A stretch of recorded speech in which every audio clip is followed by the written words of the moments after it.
E o resultado é a correção da rota. Deus, como um pai que ama seu filho, ele corrige o seu povo. Ezequiel 5,14, está escrito assim: por-te-ei em desolação. Então Deus anuncia um castigo, Deus anuncia uma correção, em função da sua prevaricação, por-te-ei em desolação, e por objeto de opróbrio entre as nações que estão ao redor de ti, aos olhos de todos os que passarem. Ou seja, vocês vão viver humilhação e vão viver vergonha. A sua história vai ficar conhecida, você vai ser alvo dessa desolação. As cidades desabitadas, Ezequiel 12:20, olha o que Deus diz: as cidades habitadas serão devastadas, e a terra se tornará em desolação, e sabereis que eu sou o Senhor. Ezequiel 23:46, assim diz o Senhor Deus: farei subir contra elas uma multidão, e as entregarei ao desterro e ao saque. O que estava sendo anunciado aqui? Um cativeiro. Naqueles dias era comum o imperador se levantar e decidir que ele ia governar o mundo e sair tomando e governando outras terras. Foi assim com o Império Grego, com o Império Assírio, com o Império Babilônico, com o Império Romano. Então aqui, nesse exato momento, Deus estava avisando que o Império Babilônico iria se levantar para saquear, destruir Israel e levar as pessoas ali cativas. Então o cenário para aquelas pessoas era de destruição, a expectativa era de dor, era de perda, de duros golpes. Então sabe quando você vem numa rota, que você sabe que alguma coisa de ruim vem pela frente, e aí você está ali naquela situação e vai se envolver num acidente, você ainda não se machucou, você ainda não bateu, mas você sabe que vai acontecer? Era o sentimento do povo. Sabe quando você vem num acidente e a coisa passa em câmera lenta, aquela fração de segundo parece que demora 1 hora, era mais ou menos o que eles estavam vivendo. Eles sabiam que eles iriam se arrebentar, eles não sabiam como, mas eles estavam se preparando para sofrer. Eu me lembro de um acidente que eu sofri com uns 9, 10 anos na praia. Eu vinha todo felizão na Calói 10 do meu tio, e o pessoal estava jogando voleibol na rua. Só que eles esticavam a rede de vôlei de uma casa até a outra, ou seja, ela passava pela calçada também. E eu vim todo felizão de Calói 10 me exibindo, e o pessoal jogando vôlei. Daqui a pouco alguém levantou, e eu estou olhando para a partida assim, e um grandão vem para dar uma cortada que vinha bem na minha direção. Então eu falei: vai pegar em mim, vai pegar em mim. Já preparei, só que eu esqueci de olhar para frente. E aí passei naquele fio que estava segurando a rede, fiquei preso pelo pescoço. A Calói 10 foi, e eu fui de costa. Só que eu lembro que essa fração de segundo que eu vi a linha, me pareceu uma eternidade, porque não dava tempo de brecar, eu sabia que eu ia cair, e a única coisa que você faz é se preparar. Você se fecha inteiro, você fala: dancei, e se prepara, porque você vai sofrer, você vai sentir dor. Era mais ou menos a situação do povo. Como poderia haver esperança? De onde as pessoas tirariam forças para continuar crendo numa circunstância como essa? A pena consistia num exílio. A Babilônia levaria o povo cativo e a nação seria totalmente devastada. Só que aí Deus aponta um caminho para a restauração. Diga graças a Deus. Deus sempre tem um caminho. Por mais feia que seja a cena, Deus sempre tem um caminho, Deus sempre tem uma alternativa, Deus sempre tem um escape. E aí Deus diz assim: no dia em que eu vos purificar de todas as vossas iniquidades, então farei com que sejam habitadas as cidades e sejam edificados os lugares devastados, e a terra assolada será lavrada, em lugar de estar assolada aos olhos de todos os que passavam, e dirão: essa terra assolada ficou como o jardim do Éden, e as cidades solitárias assoladas, destruídas, estão fortes e habitadas. Então saberão que tiveram ficado ao redor de vós, que eu, Senhor, tenho reedificado as cidades destruídas e plantado o que estava devastado. Eu, Senhor, o disse e o farei. O que Deus estava dizendo aqui? Deus estava dizendo: há um propósito em tudo que eu tenho te permitido viver. Nada fugiu ao meu controle, eu continuo exercendo autoridade sobre a sua vida. Eu estou te conduzindo, eu estou permitindo que essas coisas aconteçam. Eu tenho tesouros que eu vou te ensinar a descobrir em meio às trevas.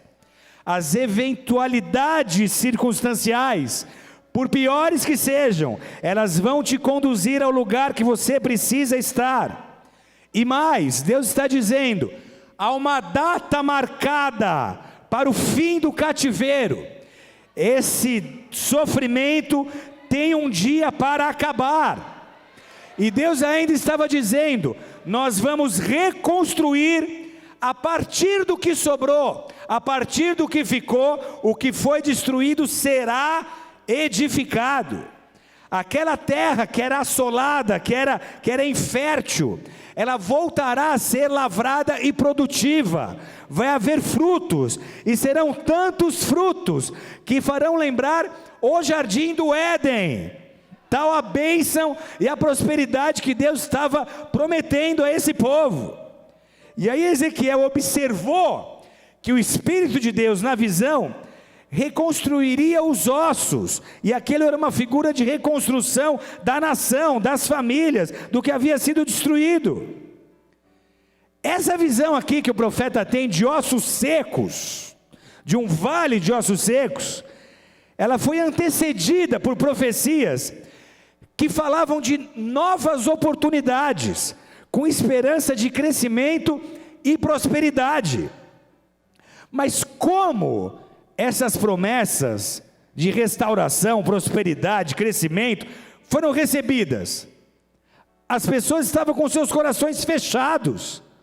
Essa promessa foi recebida com dúvida, com incredulidade, porque a esperança deles havia sido completamente destruída.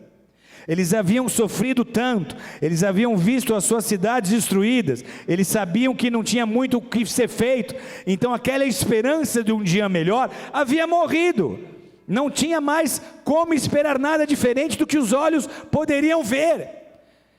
Então havia dúvida, se a minha situação está assim tão caótica, se o império babilônico é tão forte, vai durar séculos para esse império cair, que chance que a gente tem de sair dessa circunstância?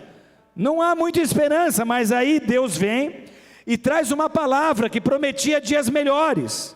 Como é que eles recebem? Não casa com a realidade, é muito diferente do que eu estou vendo. Eu já tive esperança no passado e eu me frustrei. Eu já tentei, eu já acreditei e deu errado. Eu me machuquei, eu me feri. Eu não estou tão disposto e tão aberto assim para acreditar de novo. Então havia dúvida, havia incredulidade, porque eles haviam testemunhado a devastação. A guerra passou por ali, a guerra levou parentes, levou família, a cena era feia. A Babilônia era um império muito grande, ele não ia terminar como império nos próximos séculos. Então eram tantos aspectos negativos, que humanamente falando, a restauração era impossível. Era dor, era perda, era humilhação, havia falta de respostas para as orações, e esses fatores foram minando a fé, foram minando a esperança, foram roubando a força, era muito difícil acreditar. E é por isso que a figura usada é de um vale de ossos secos. O profeta tem uma visão, ele está dizendo, veio a mim a mão do Senhor e me levou pelo Espírito. Então nesse êxtase espiritual, ele recebe essa visão, o Espírito de Deus leva Ezequiel a um vale. Esse vale havia sido o cenário de uma batalha, um palco de uma guerra, havia um enorme massacre, o vale estava cheio de ossos secos, os mortos foram deixados onde eles caíram, não tinha ninguém preocupado em sepultá-los. E aí Deus diz a Ezequiel, anda ao redor dos ossos. Então o profeta está vendo um monte de ossos, um monte de esqueleto, e a primeira ordem de Deus foi, Ezequiel, anda ao redor desse monte, anda ao redor desse vale, anda ao redor e examina bem essa situação. Era mais ou menos o seguinte, Ezequiel, avalie a situação. É como se Deus estivesse te chegando agora e estivesse te dizendo, para de reclamar, para de murmurar, para de se entregar, para de se deprimir, e analisa a situação.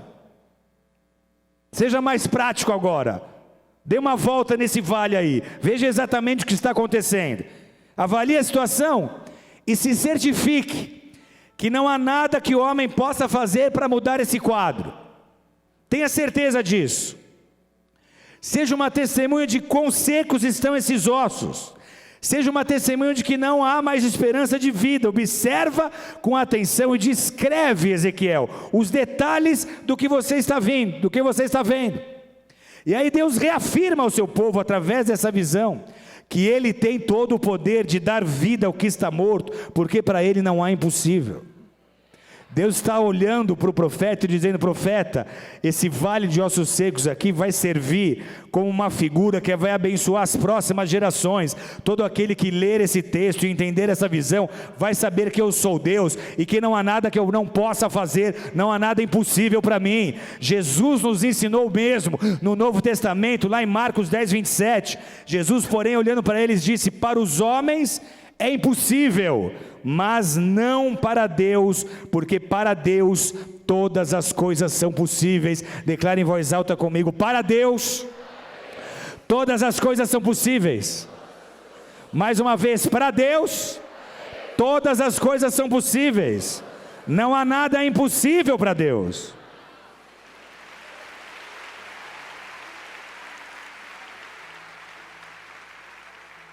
Alguns teólogos defendem que Ezequiel teve essa visão do Vale dos Ossos Secos aqui no ano 585 a.C., 6 séculos antes de Cristo. Então isso indica que a maioria das pessoas já estava na Babilônia no exílio há mais de uma década, e que havia algumas delas, como Daniel e outros reféns, que já estavam no cativeiro há 20 anos. Houve uma destruição séria em Israel. Eles destruíram Samaria, eles destruíram Jerusalém em 587 a.C. E o que a experiência de destruição faz conosco? Quando você vê um casamento se destruindo, uma família se dissolvendo, uma empresa se corroendo, o que esse tipo de experiência faz conosco? Algo que você ama, que você demorou para construir, houve investimento, houve dedicação. O que acontece com você quando aquilo em que você deu sua vida desaba? O mesmo que aconteceu com aqueles homens. Eram experiências traumáticas, eram experiências dramáticas. Então muitos perderam a fé, ou pelo menos eles viram as suas esperanças reduzidas a pedaços por um Deus que parecia os ter abandonado. Isaías 49:14, o povo dizia assim: já me desamparou o Senhor, e o meu Senhor se esqueceu de mim. Qual é o sentimento de alguém que passa por uma experiência traumatizante? Deus se esqueceu de mim, Deus não ouviu minha oração, ou na melhor das hipóteses ouviu minha oração, mas não quis responder, não quis atender. Ele não se preocupa, Ele não está atento às minhas necessidades. E para piorar, haviam falsos profetas que estavam anunciando que aquele cativeiro seria breve. A estadia na Babilônia será só de 2 anos. Só que com o passar dos anos, a esperança daquele povo foi sendo adiada, foi ficando difícil de crer. Passou-se os 2 anos, eles continuavam na mesma situação. Passou 4, nada aconteceu. Passou 6, passou 8, passou 10. E segundo o profeta, muitos estavam mais do que desanimados. Essa situação levou essas pessoas a dizerem: os nossos ossos se secaram, e a nossa esperança se desfaleceu, nós fomos exterminados. Verso 11. Os sentimentos eram tão brutais, as emoções estavam tão feridas, tão machucadas, o desapontamento havia sido tão grande, tão cruel, que eles estavam dizendo: secou, coisas se romperam aqui dentro, não consigo imaginar nada diferente do que eu sinto agora. Eu não estou só desanimado, eu estou desfalecido. Então havia necessidade de restauração. A esperança tinha sido destruída pelo tempo adiado, porque é isso que uma batalha longa demais faz com a fé. aquela batalha incessante, ela tem poder de exaurir os melhores guerreiros. Você luta com todas as suas armas, com todas as suas forças, mas quando você pensa em reagir, tira a cabecinha da trincheira, todas as armas estão focadas em você, você recebe fogo de tudo quanto é lado, e isso durante muito tempo vai cansando, é uma sequência de notícias ruins, não há espaço nem para respirar,